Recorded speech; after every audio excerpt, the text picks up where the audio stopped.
everyone, this is Lala Legacy, and welcome back to another episode of Symphonic Rain. So this time we are going through Luce, or something. Lise, that's her name. Lise's route. So, yeah. Before we get in, if you haven't already, subscribe. That would mean the whole world to me, and after this video, if you liked it, please hit that big thumbs up down below. So, let's jump into this. So I've skipped the whole beginning. If you want to see that, go and watch the My Falsitas route of this game, because that is where I played from the very beginning to the end of her route. So, this is the first choice. We're going to properly explain. Well, I said I had someone in mind, but it's actually not clear, or it's not actually not decided yet. Miss Cordell said she would arrange a vocalist for me. Before it's too late. Huh? Oh, I see. I see. What did you think it was? Nothing. Right. It's not like I was thinking that you believed the rumor that, and you were, Let me try that again. It's not like I was thinking that you believed the rumor and were about to fool around or anything, okay? Hey now. Just kidding, of course. Oh, well, whatever. I let it slide to avoid further confrontation. Huh? Oh, nothing. Whatever. I think it's a good quality of you. What is? That bit of nonchalance you have. What?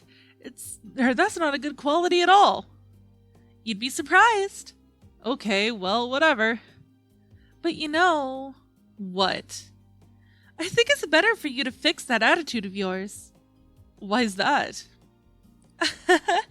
It's okay if you don't understand. Anyways, what were we talking about again? The rumor, I guess? What rumor? That's what I'm asking you. Weren't you the one rambling about some rumor infidelity and stuff? Oh, that rumor! Yeah, so what's it about? It's a pretty common story. A boy and a girl who hold their graduation recital together will be forever united, is how I think it went.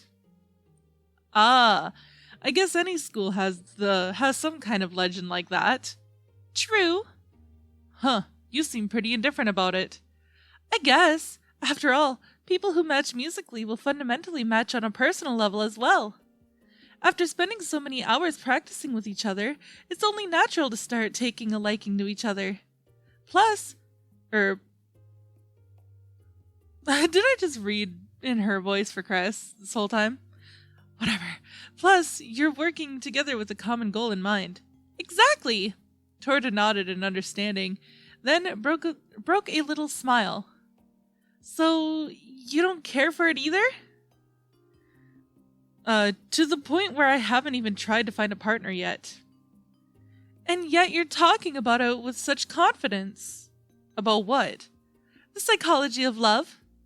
You said more than half of it yourself. And you sympathized with it. It doesn't suit you. You're one to talk. For the record, I do have a girlfriend. Sis doesn't count. You just started dating your childhood friend after all. I don't need someone who's never dated before to lecture me. And I don't need to be educated by someone who thinks he's a subject matter expert. Ending our quarrel on that note, we exchanged glances and started laughing. Torta and Ari, I can still vividly remember the times I used to live very close to my two childhood friends. A boy and two twin girls, all born in the same year, gradually became as close as family, partially because their houses were close together. The boy happened to have the talent to play the fortel. The younger twin sister had a talent for singing. However, the elder sister didn't have any special abilities, which is why both families' parents found the younger sister to be more befitting to the boy. But one day, the boy started going out with the elder sister, which at least among the children became accepted as a matter of course. The two children with talents left for the city of music in pursuit of their dreams, while the girl left behind chased her own dream in the town she was born and raised. The pair of lovers were tied by weekly letters back and forth, which was their only connection over the unbearable distance between them. Considering one was in a town surrounded by the sea, while the other was in a town surrounded by mountains, this was all they could do. A long tunnel dug straight through the mountains was the only means of leaving this place. It took over half a day by train just to reach the next town. Such was the degree of distance between the two. You're lost in thought again. Oh, sorry. No, I don't mind. Anyway. Find a partner soon, okay? Got it. No, really. Really? Really. Miss Cordell said likewise. That aside, what about you? Me? Have you found anyone yourself? Nope. Listen now. Stop! Don't continue that if you know what's best for you. Huh? What do you mean? Vocalists can perform solo, but since pairing with talented foretellists translates to better evaluations, few would choose to do so. But do you intend to perform solo? It's less stressful that way. Ah, I see. In addition, I already knew what she was going to say next. That was how close Torta and I had gotten over the years. If a certain someone failed to find someone, it'd be nice for him to have someone to fall back on, don't you think? Thanks. But that's no reason for you not to go searching, okay? I know. In a way, we were closer than lovers, which was exactly why it might be necessary to forcibly keep some distance. But realizing the reason I had been unconsciously avoiding Torta, I added this in a light tone to interrupt the air of intimacy. Vocalists get the freedom of choice. Not very fair, don't you agree? Absolutely not. After all, you're getting special treatment just because you have the talent to play the foretell. It's not like I want that. Besides, I might be special, but I haven't been working for it. I was just born with it by chance, right? That chance is what's important in this case. I'm just a rarity, that's all. Coming from you, that probably wasn't humility. That's what you actually feel. Amazing, really. Is that supposed to be a compliment? Maybe not. So which is it? Pick whatever you prefer. Then it must not have been a compliment. Then we'll take it as that. Seeing everything in a negative light is very like you, after all. Our overly close relationship inadvertently made me feel comfortable. I had to sigh deeply to snap myself out of it. Why do foretell players have to pair with vocalists? Because a human voice is what matches the foretell best, of course. I have a feeling I've heard that somewhere before. A feeling? We learned it during class. Really? In our first year, at the lecture on foretell history. What are the chances that I never took that class? 0? Let me ask you, what is your course of study? Foretell? Well, sorry. It must be pleasant to be able to survive in a society on talent alone. You just made fun of every foretell student at this institute. Nope, I was talking only about you, who never takes notes and gets by on practical skills alone. Okay, listen closely this time, okay? A foretell sound is, for better or worse, controlled by one's individual disposition, by one's personality, you could say. Just like every individual is given a unique voice, a foretell's timbre differs between individuals in a similar way. Also, it is easily influenced by the player's feelings and emotions at the time of playing. The foretell conveys emotion especially well, so in accompaniment of a song that does the same with its lyrics, it makes for a great match, understand? Yeah, I understand most of what you said just now. Okay, good. But that isn't much of a reason why only foretellists have to partner with vocalists, right? Isn't it still unfair that vocalists can go solo? Huh? Oh, that's what you meant. So you went out of your way to give me an explanation, but the answer was completely off the mark. What's more, you did it in a patronizing manner. Well, yeah, I think that was called for. Huh? Why? If you did some thinking, it should have been obvious. It's because there are only few Fortel students here. The vocal department has double that amount. Fair enough. Did you finally come to understand, good sir? Yes, ma'am. Now that you fully understand, you know what to do, right? Yeah, I know. I'll search for someone. Very well. Oh, want me to accompany you on your search? I could ask some people I know for you. Just like me, Torta took classes in the morning as well. Normally, we just parted ways after having lunch together here. Yeah, we'll ask her. Her proposal is definitely welcome. Then I suppose I'll take you up on your offer. All right, let's go do a round of the school. Sure. Do you have somewhere in mind? I know for one thing that you don't. Just follow me. All right. First, let's see. After exiting the cafeteria, I was led down a hallway lined with practice rooms. By now, the practice rooms seemed to have become pretty packed. Hardly any of the doors were open.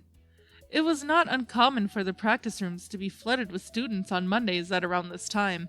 Some music teachers had come up with the motto, "Leave your instrument alone for one day and your aptitude will fall back by 3, and many seem to have taken it to heart.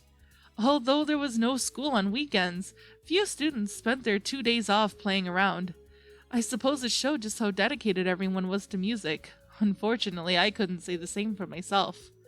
This was why the practice rooms became packed with enthusiastic students from early in the morning, especially on weekends without classes. Sometimes there would be no available rooms left. People like Torta and I, who could practice at home, had it easy. Of course, it wasn't possible to sing at the top of one's lungs, although it was accepted to a certain extent thanks to the ethos of the town. Furthermore, wind instruments were installed with mutes, so those students could manage somehow. However, the students from the piano department, the institute's largest, and string instrument players didn't enjoy that luxury.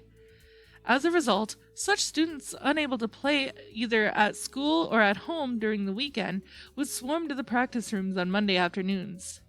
I'm pretty sure that Torta practiced over the weekend as well, unlike me. I was always impressed by her efforts to practice day and night. But despite this, I never felt like following her example. Perhaps it was just a personality difference. What do you plan on doing over here? Oh, I was just thinking of asking some acquaintances of mine. Asking them how? It seemed that she didn't hear me. Instead, she was peering through the small window of a door to one of the practice rooms. Oops, it was a stranger. Next! Hey. Let's see, what about here? Ah, bingo! Hold on a sec. A faint sound had probably managed to go through as a male student soon emerged from the room. Huh? What's up, Tortanita?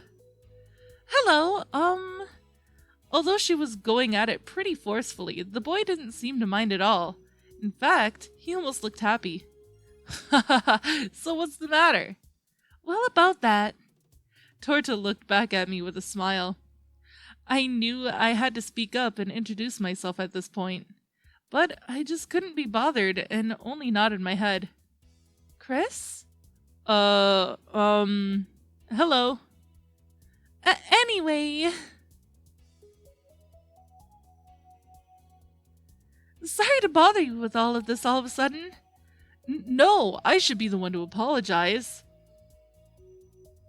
Chris? Sorry. It was only natural that I would be rejected by that student. And I understand that my attitude accounted for more than half of it. I apologized to Torta before she had a chance to say anything. Was that on purpose? It wasn't. It wasn't difficult to imagine what that guy felt when I had failed to give a proper introduction, with a disinterested face to boot. Of course, I realized that the request was coming from my side. But I felt as if I didn't really want this at all, and I certainly didn't feel comfortable with it. Jeez. You're hopeless. You know that kind of attitude is the reason you barely have any friends, right? Yeah, I know.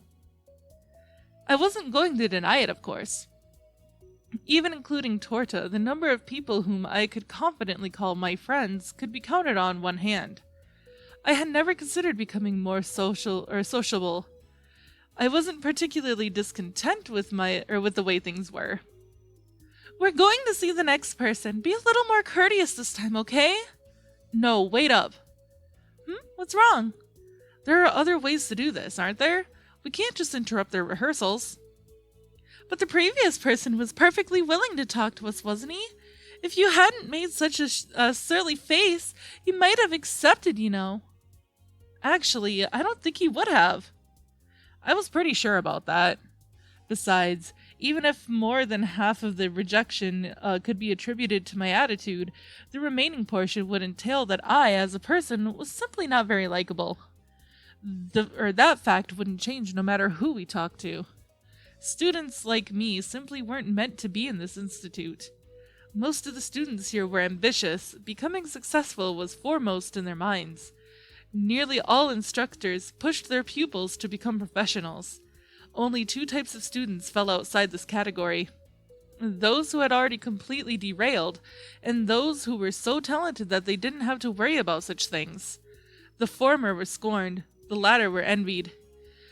I believed I belonged to the former, but people tended to categorize me into the latter, only due to the special magical talents of mine to play the foretell. If it were just that the majority of students envied me, that would have been fine. But there were a lot of students who admired me. However, I never paid any attention to them. That was why Miss Cordell and Torta often told me rumors that people find me obnoxious. So basically, I just didn't really belong here. People like me just weren't meant to fit in with this institute. I never once believed that this institute wasn't meant to fit with me. Oh well, I suppose we can't help it. Yeah, you got that right. Torta should have known these things better than anyone, so why was she doing this? But let's search a little more.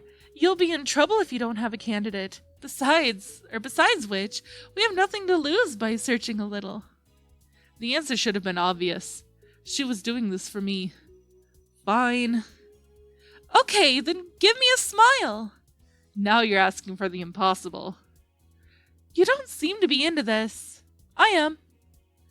You guess, huh? I guess it was no good. Good work anyway. You're acting like like it's not your problem again. Torta lifted her head from the cafeteria table and reached for her cup. Guess it should be okay by now. I'd say it isn't. It's still hot. Huh? It's fine. Hot! See? I told you so, didn't I? I'm getting hot just by looking at it. It's not that cold in here, you know. Well, I like it, so get off my case. You can't even handle hot stuff. Shut up! By then, it had probably cooled down just enough since Torta's smile returned as she brought the cup up to her lips. Delicious! You've liked that since you were a kid, haven't you? Torta seemed to really enjoy drinking her cup of hot chocolate. Because that's all Cicolata Calda really was. On second thought, you probably couldn't even really call it a beverage. Sure, you drank it at first, but in most cases you end up spooning out the thickened residue and eating it. It's sweet and heavy on the stomach. I don't think I could ever drink a full cup. It's warm and sweet, it's the best. I suppose it is winter, but then again, it doesn't really get that cold here. With those words, I was strongly reminded of my faraway hometown, just as I was when I read Ari's letters. The country was split in two by mountains. We were born on the north side, and we're currently living in the south. The climate and temperature were a bit different, and even in the same winter, it could be quite gentle here. Well, I like it, so get off my case. She stirred the chocolate in her cup with her spoon, her delighted expression showing no sign of crumbling. Fine, just don't say it's hot anymore, okay? I don't say it often. Okay, fine. It was good to end the topic in good humor. I spoke up again with the underlying intent of apologizing for today. Thanks for today. Oh, don't mention it. It was worth it just for this. Torta tilted her cup and happily took another sip. Are you sure it's enough? I'm glad it came cheap, though. Well, I like it. Besides, I didn't manage to find anyone for you in the end. I never really expected you to. That's mean. Are you saying my strategy sucked? That's not what I meant. Though in truth, it kind of was what I meant. But one thing puzzles me. Why did you only ask male students? It might have been a bit of an intrusive question, but I just couldn't suppress my curiosity. I figured one would normally focus on friends they could easily ask a favor of. If it's just that there's a lot of males among your close friends, then that's fine. I tried to sound frivolous, but if this really were the case, I wouldn't be too happy about it. Finished with her hot chocolate, Torta placed the cup on the table and focused her attention on me. Why do you ask that? Because it bothered me. Another thing. The last boy she asked didn't even know her name. And some only realized who she was after she explained she was a fellow vocalist. Are you jealous? Sorta. You admit it. But that's only a third of the reason. That's an odd figure. Why not half? There's my jealousy as your childhood friend, and my concern as your friend. That's two. What's the third? Wasn't that last student someone you didn't even know? I guess. I think we had lectures together in our freshman year. His face just looked familiar to me. Could it be that you don't have any female friends? Huh? My severely impolite question didn't seem to register with Torta immediately. Apparently, it required some time for it to sink in. Of course I do. I'm not like... Yeah, you're not like me, I know that. Don't say that about yourself. You were about to say it to me, weren't you? You still shouldn't. Fine. So, was there some reason you didn't ask them? Or were they just not available today? Listen, I can't just team you up with a girl now, can I? Why not? The rumor. What you talked about this afternoon? I thought you didn't believe in it. Well, sure I don't. Then why? About a tenth due to jealousy.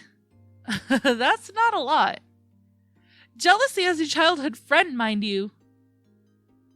And what about the rest?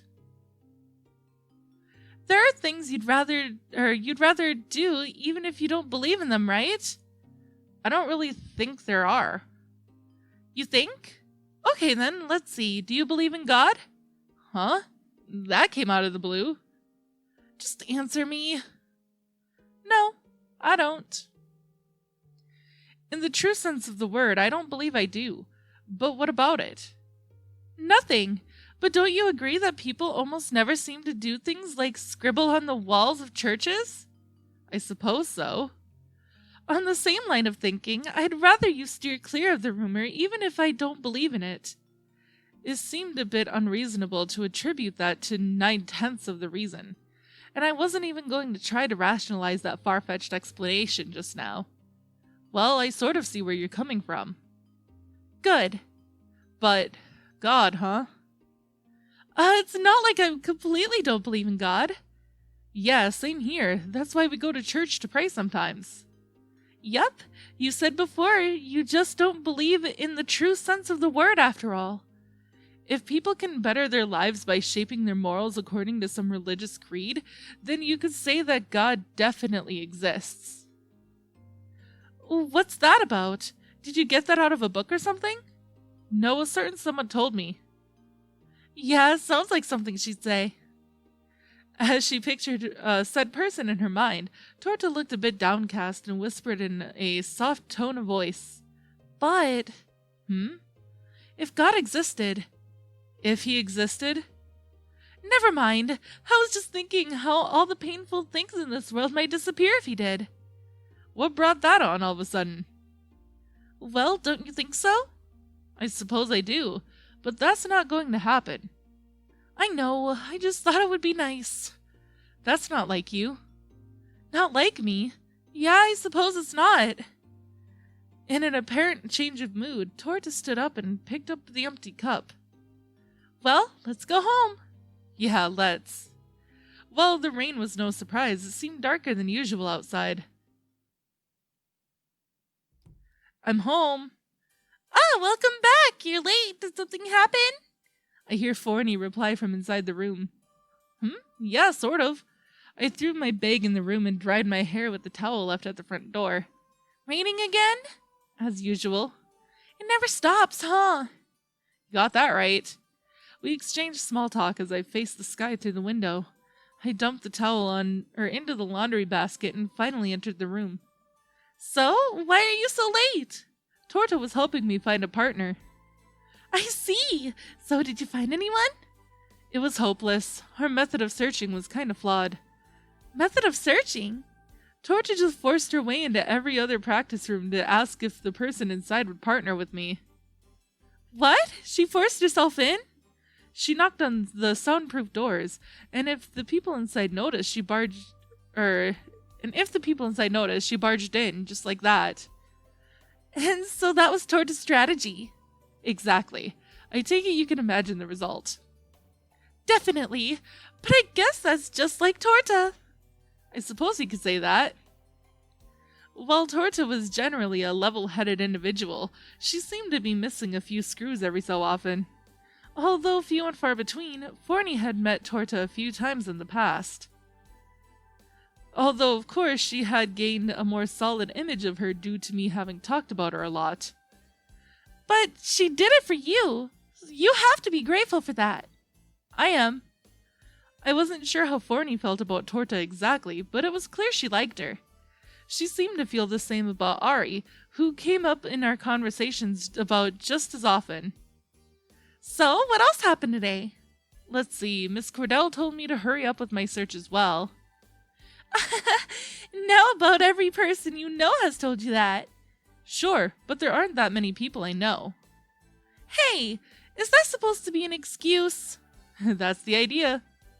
How pathetic. Having few friends isn't something to be proud of. Yeah, I guess. You're not even aware of it, huh? I am. It's just that I'm perfectly content with having few friends. I was talking about you being pathetic. Well, I'm satisfied with myself. That may be the whole problem. Forney rolled her eyes at me as usual and claimed the rest of my day. Going over my day with her like this had become something of a daily routine. Even though she didn't like going out, she still wanted to hear all about the outside world. After having lived together for almost 3 years, even I still didn't quite understand this elusive fairy tale being. She could physically touch things, but she couldn't get wet from the rain. She could continue singing without ever growing tired or needing to eat food. She could float in midair, but she couldn't fly, and she could disappear and reappear at will. However, despite her disregard for the laws of physics, she still required me to carry her to high places. Yet every day, she would go out of her way to prepare a towel for me at the front door. In short, it was impossible to come up with any logical explanation for Forney's existence. As long as you accepted her for what she was a lot of fun to have around. A long time ago, long enough for this to be mentioned in my history textbooks, magic was lost from this world. Before long, it was replaced by science, which continued to develop for many years. Even so, this world was still full of inexplicable things. A cheerful fairy that was skilled at singing was simply one of the many. It was meaningless to even think about the physical boundaries of the world. Or so I believe nowadays. I proceeded to tell Forney about the rest of my day like I always did. Today was kind of fruitless. After having sat through the whole story, Forney didn't seem bored but actually rather happy. And while she may have always told me so, it looked like she really enjoyed hearing stories of the outside world. I guess. Anyway, I'm going to make dinner. What we have today? Let's see what there is.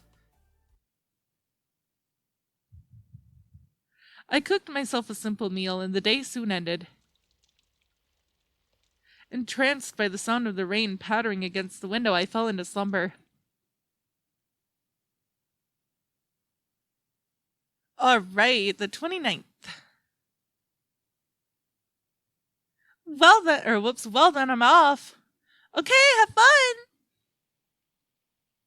I glanced up at the gloomy sky, catching the raindrops with my body. Another day had begun.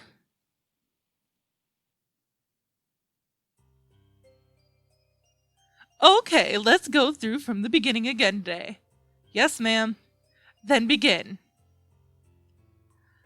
Ooh, get to play Forney's song.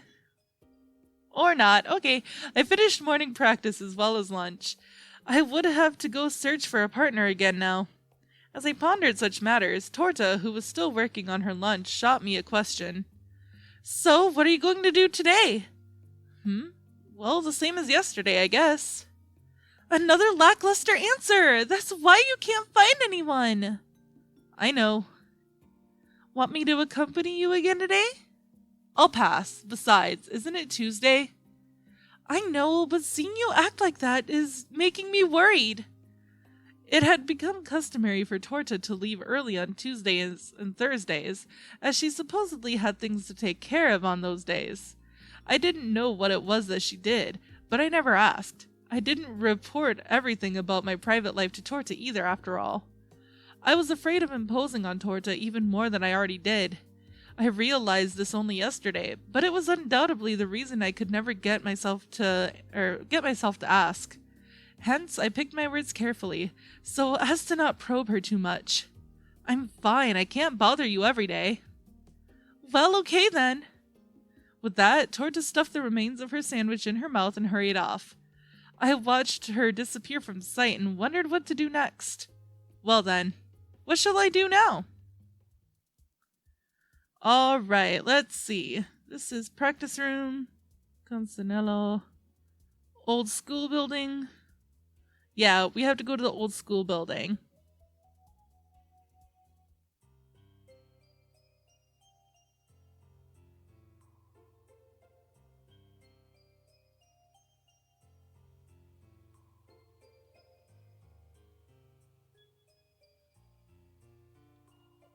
Was that right? Yeah, I think so. I went around peeking into some of the empty lecture and practice rooms randomly. I recognized some of the faces of students who were coming and going, but I quickly realized that even though I knew people by face, it would not get me anywhere. My eyes would meet with some students. I would bow my head, then simply continue walking. Walking through the rain, I pondered whether I should give it up for today. I obviously disliked being soaked by the rain. Even so, deep inside, I could never come to hate the cool sensation of raindrops on my skin, nor the distorted scenery caused by the rainwater seeping into my eyes. I didn't want to leave school without accomplishing anything, so I kept walking. Before I knew it, I found myself in a place not too familiar to me. A far cry from the tumult inside the newer school buildings, this area was shrouded in silence. Away from the tree-lined road that connected the school buildings with the front gate, a narrow path lay amidst densely grown trees, leading to the old school building. Piova Music Institute, which has turned out many a talented musician since ancient times, gradually earned its reputation. The number of students grew proportionately, and it came time to expand facilities when this original building had become too confined. As a result, the current two newer buildings plus the concert hall were constructed, thanks to the support from the government and the nobility. The government wanted to share this unique and magnificent culture with the world. I figured the nobility were in it so they could boast about having or being fundamental to such a culture. Nowadays, there were a lot of aristocratic children at the school. The original building was never demolished, but left standing for the students to use. Even so, the only activity this building saw were periodic cleanings and piano tunings by students as part of their practice routines, so it could hardly be considered actively used. I think it was when Asino and I came here for fun, soon after we had come to the school. He had told me then that students of noble origin in particular would not set foot in here. I never had a reason to come here after that, so I didn't know much else about this place.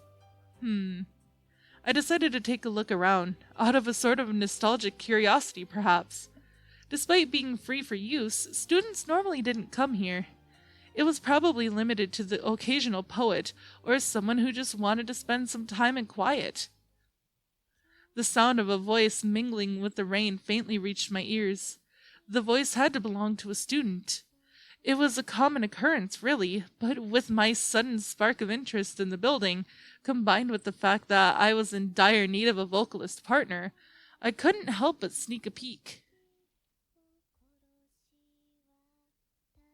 The building was deathly silent, save for the voice, so it was easy to trace its source. The door was ajar, a ray of light accompanied by a song spilled out from it.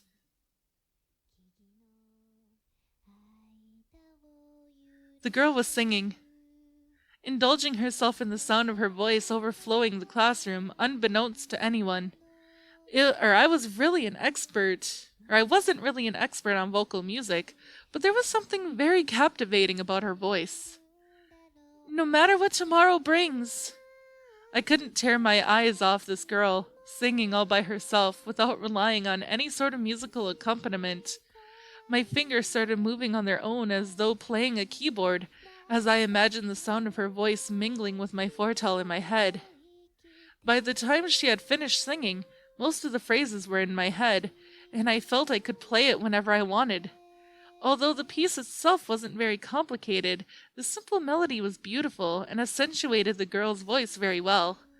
I figured the tune was composed with lyrics in mind, so a fortel could accompany it in the background. I reclined against the door, watching the girl as I let my train of thoughts run. She was about to start singing again when she suddenly turned around and looked my way. "Who is it?" I'm sorry." I took it she was startled by her sudden visitor, as her body stiffened and she stood as if nailed to the ground. "Oh, I didn't mean to interrupt you. It's just that the door was open. Sorry." Despite my apology for peeping in on her, it didn't seem like I was going to get any reaction. I did feel it was inappropriate to sneak a peek at her in such a way. But considering she was singing in a place people could pass by at any time, coupled with the fact that the door was ajar, I felt I wasn't entirely at fault. "Is something the matter?" The girl looked a bit frightened. To top it off, she was giving me these accusatory glances. I began feeling like I'd done something terrible to her. Moving away from the door, I had intended to leave her be, but suddenly, as if she'd been waiting for me to move, the girl grabbed her bag and attempted to escape through the gap. Excuse me!" Ugh. Wait. Oh, okay, it was just sounds. She had tried to run off with her eyes cast downward to avoid eye contact, but ended up colliding with me. Textbooks and scores had fallen out of her open bag and were scattered about. In the middle of that scene sat the girl, fallen smack on her behind. Are you okay?" I was sort of afraid she might have hurt herself. It wasn't really my fault, but I did have my share in the cause. Want me to lend you a hand?" However, the girl was just silently glancing upward at me. Tears even began welling up in her eyes. "I heard you singing by chance, so I just wanted to see for a bit." I said in a gentle tone of voice, then picked up the scores scattered on the floor and held them out to her. If I was bothering you, I'll be out of here in a minute. Here you go.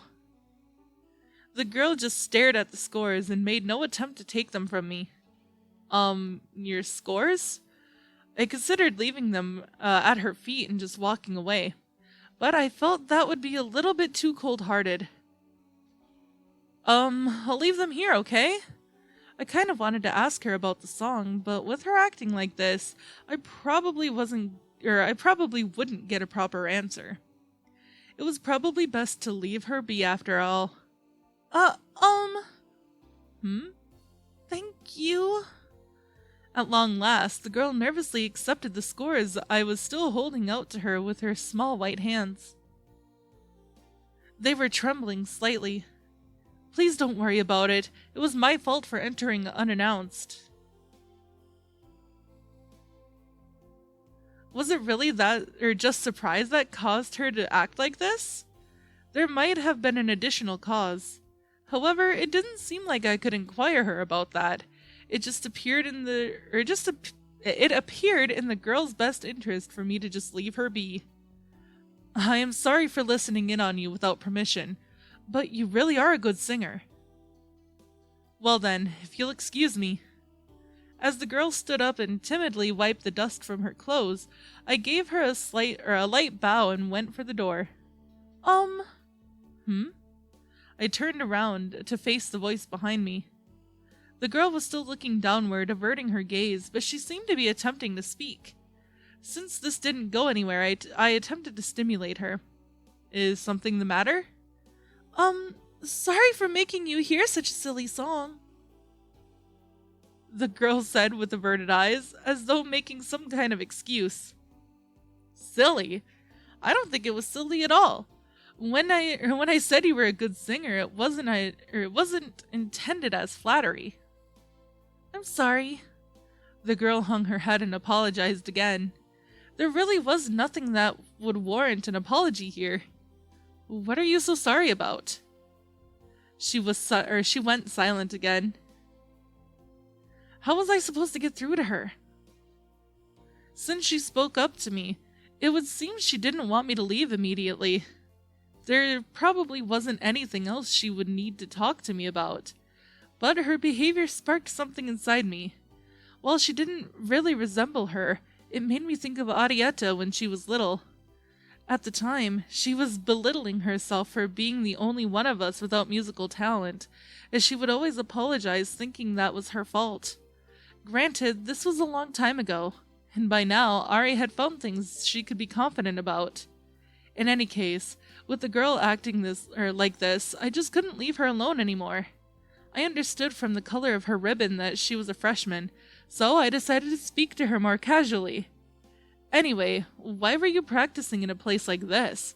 Why not use the practice room in the main building? I'm not really fond of crowds. I see. Since it's quiet here, it's the perfect place for you. She still looked a bit stiff, but I was glad she at least seemed able to answer normally now. Are you... I'm sorry, it's nothing. A wave of silence. It appeared to be a habit of hers to apologize at the drop of a hat. No need to apologize that much. What's up? Why are you here? For no reason. I just happened to pass by and heard you singing. Is that so? At the very least, I didn't come to this place with the laudable intent of practicing. I see. I meant it as a joke, but that seemed to have flown right past her. In fact, I began to wonder whether or not she was even listening to me in the first place. You should make sure the door is closed from now on. There might be more people like me that get captivated by your voice and barge in. I jokingly left her some advice and attempted to leave, when I heard her apologetic voice from behind me once again. Yes, I will be careful. Sorry. Like I said, stop apologizing. Yes. I had to restrain myself from getting angry for a moment. I saw Ari from my memories in this girl. Ari would also keep apologizing to the kind teacher in the music class without ever listening to what he had to say. As a result, I no longer felt like leaving the room. The girl probably felt I was meddling. But if her words could change something in her, or if my words could change something in her, at the very least, I had been able to change Arietta. It seemed a change of subject was necessary. I didn't want to go home yet. Not until she made it more clear she didn't want me here, at least. By the way, are you from the vocal department? But that is all the time that I have for this episode, guys. So if you liked it, please give it a big thumbs up down below. And don't forget to subscribe if you haven't already. I love you guys so much, and I will see you next time. Bye!